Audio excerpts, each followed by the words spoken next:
being so busy at work and still is, I was just so tired physically and mentally when I get home. Am I excited for Christmas?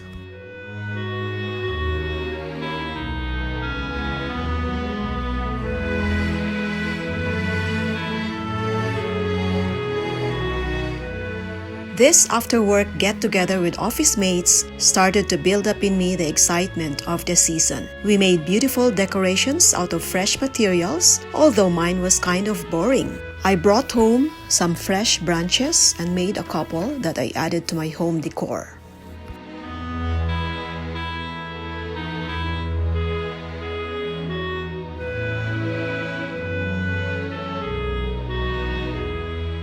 Then it was time to attend the 9-day novena leading to the birth of Jesus.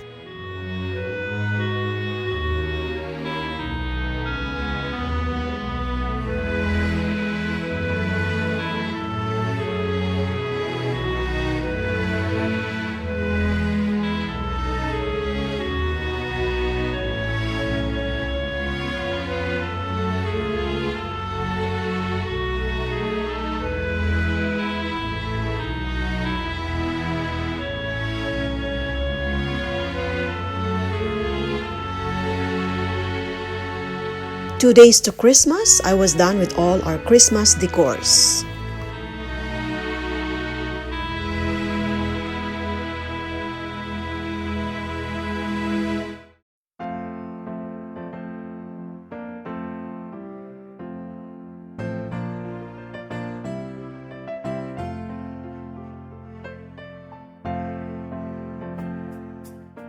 There was one last time shopping and wrapping of gifts continued.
Merry Christmas, bye! Merry Christmas, Arnold! Merry Christmas po!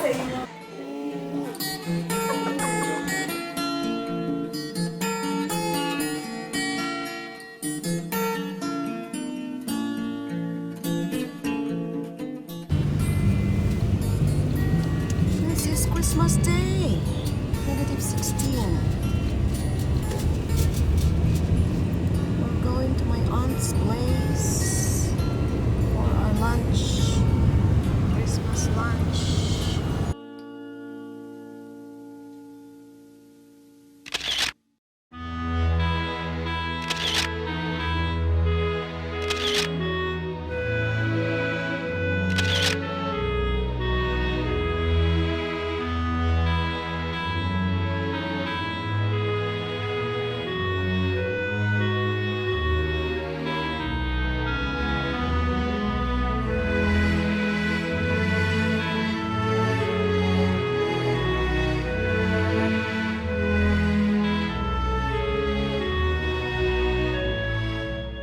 Preparations to Christmas seemed rushed for me, but it's all worth it.